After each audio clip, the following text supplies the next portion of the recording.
நிறைவாழ்வு AG சபை வழங்கும் morning மன்னாவிற்கு உங்களை அன்போடு வரவேற்கிறோம். கர்த்தருடைய பரிசுத்த நாமம் மகிமைப்படுவதாக. இந்த நாளிலே உங்களை சந்திப்பதிலே இந்த சந்தோஷம். எனக்கு அன்பான தேவ பிள்ளைகளே, இன்றைக்கு கர்த்தர் நம்மளோடு பேசுகிற வார்த்தை தானியேல் எழுதின தீர்க்கதரிசன புஸ்தகம் 1ஆம் அதிகாரம் 8வது வார்த்தையை நான் உங்களுக்காக வாசிக்கிறேன். தானியேல் ராஜாவின் போஜனத்தினாலும் அவர் பானம் பண்ணும் திராட்சரசத்தினாலும் தன்னை தீட்டுப்படுத்தலாகாது என்று தன் இருதயத்தில் தீர்மானம் பண்ணி கொண்டு என்று சொல்லப்பட்டிருக்கிறது. அநேக நேரத்துல இந்த வசனத்தை நம்ம கேட்டிருப்போம். இன்னைக்கு நம்ம இருதயத்துல தீர்மானங்கள் எடுக்கக்கூடிய நாள். இன்னைக்கு அநேக நேரங்கள்ல நம்ம தீர்மானங்களை சரியா எடுப்பதில்லை. வாயால பேசிடுவோம், நான் செய்யறேன், நான் அப்படி இருக்கிறேன், நான் இப்படி இருக்கேன்னு சொல்லுவோம். ஆனா தீர்மானங்களை எங்க எடுக்கணுமா? இருதயத்துல எடுக்கணுமா?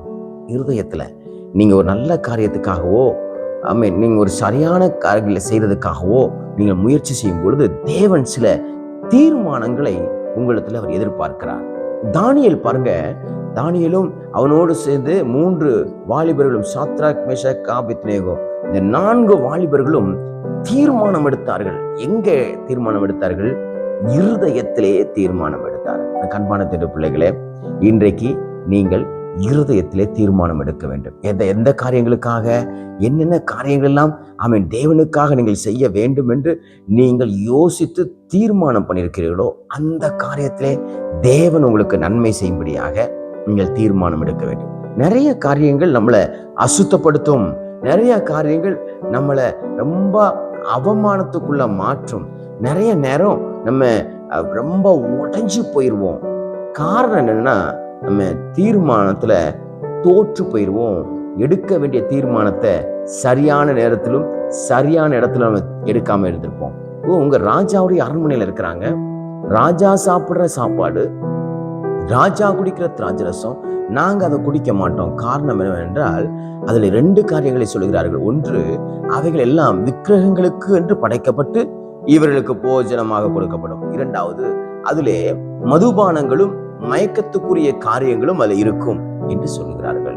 இந்த 2 காரியங்கள் இந்த வாலிபர்களா இருக்கிறவங்க அதை வெறுத்தாங்க. இது தேவனுக்கு அருவருப்பானது, தேவன் விரும்பாத எந்த காரியத்தை நான் செய்ய மாட்டேன் என்று இவர்கள் தீர்மானம் எடுத்தார்கள். இப்படி தீர்மானங்கள் இவர்களை எங்கே கொண்டு போய் விட்டது தெரியுமா? அழகாக சொல்லப்பட்டிருக்கிறது. 10 நாள் சென்ற பின்பு ராஜ போஜனத்தை புசித்த எல்லா வாலிபரை பார்க்கிலும் அவர்கள் முகம் களை உள்ளதாயும் சரீரம் புஷ்டியுமாய் காணப்பட்டது என்று சொல்லப்பட்டிருக்கு. பாத்தீங்களா? அவங்க எடுத்த தீர்மானத்தை கர்த்தர் எப்படி வாய்க்க பண்ணினாராம்?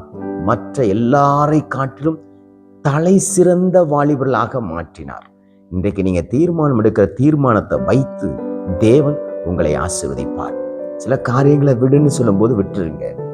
சில காரியங்களை செய்யாதன்னு சொல்லும் போது செய்யாதீங்க. சில காரியத்தை சில இடத்துக்கு நீ போகாதன்னு சொல்லும் போது அந்த இடத்துக்கு போகாதீங்க. இது உனக்கு வேண்டாம், இந்த லைஃப் உனக்கு செட் ஆகாது, நீ லவ் பண்ணாத, தேவையில்லாதவரோட சம்பாசிக்காத, தேவையில்லாதவரோட நீ பேசாத, தேவையில்லாதவரோட ஒரு உறவை வைத்துக் கொள்ளாத என்று கர்த்தர் சொல்லும் பொழுது அதை அப்படியே கட் பண்ணி போட்டுருங்க. அப்பொழுது கர்த்தர் எல்லாரை காட்டிலும் உங்களை கர்த்தர் கூர்மை உள்ளவர்களாக, புஷ்டி உள்ளவர்களாக, முகம் களை உள்ளதாக மாற்றுவார். அது மட்டுமல்ல, வேதத்தில் சொல்லப்பட்டிருக்கிறது, அங்கே சொல்லப்பட்டிருக்கிறது, ஆகையால் பாருங்க, மேல் சத்தார் அவர்கள் புசிக்க கட்டளையான போஜனத்தையும் அவர் குடிக்க கட்டளையான திராட்சரசத்தையும் நீக்கி வைத்து அவர்களுக்கு பருப்பு முதலானவைகளை கொடுத்தான். அதை சொல்லப்படுறது ரொம்ப அருமையான வார்த்தை, எனக்கு ரொம்ப பிடிச்சிருந்தது. 17வது வார்த்தை, இந்த 4 வாலிபரும் தேவன் சகல எழுத்திலும் ஞானத்திலும் அறிவிலும் பாருங்களேன் சாமர்த்தியத்தையும் கொடுத்தார். தானியேலை சகல தரிசனங்களாலும் சொப்பனங்களையும் அறியத்தக்க அறிவையும் உண்டாக்கினார். பாத்தீங்களா? நம்ம ஒரு எடுக்கக்கூடிய தீர்மானம் நம்மளை ஒரு தலை சிறந்த இடத்துக்கு கொண்டு போகும். இன்னைக்கு தலை சிறந்த இடத்துக்கு போகணும்னு விரும்புறோம்.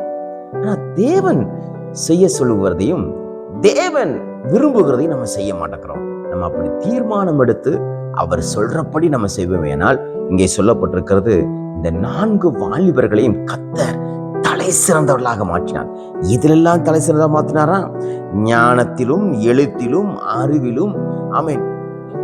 சாமர்த்தியம் உள்ளவர்களாக அந்த தேசத்துல இவங்களை போல ஞானம் உள்ளவங்க, இவங்களை போல எழுத்து ஞானம் உள்ளவங்க, இவங்களை போல அறிவு உள்ளவங்க, புத்தி உள்ளவங்க யாருமே இல்லை என்கிற அளவிற்கு தேவன் இவர்களை கொண்டு போனார். எனக்கு அன்பான தேவ பிள்ளைகளே, ஒன்றை மனதில் வைத்துக் கொள்ளுங்கள். நாம் எடுக்கக்கூடிய தீர்மானம் அது நம்மை எங்கேயோ கொண்டு போய் ஒரு நல்ல ஒரு இடத்துல கொண்டு வைக்கும். இன்றைக்கு அந்த தீர்மானத்தை எடுக்க உங்களை நீங்க ஒப்பு கொடுக்குறீங்களா? ஆண்டவரே, நான் சில காரியங்களை பெற்றுக்கொள்ள வேண்டும் என்று எனக்குள்ளே சில காரியங்கள் இருக்கிறது, ஆனால் நான் விட வேண்டியவைகளை விடவில்லை. இன்றைக்கு நான் விடுகிறேன், நீர் என்னை உங்களுடைய கரத்தில் எடுத்து பயன்படுத்தும் என்று சொல்லுங்கள். கர்த்தர் நிச்சயமாய் உங்களை தம்முடைய கரத்தில் எடுத்து பயன்படுத்துவார். இந்த நாள் உங்களுக்கு ஒரு ஆசீர்வாதமான நாளாக இருப்பதால். God bless you.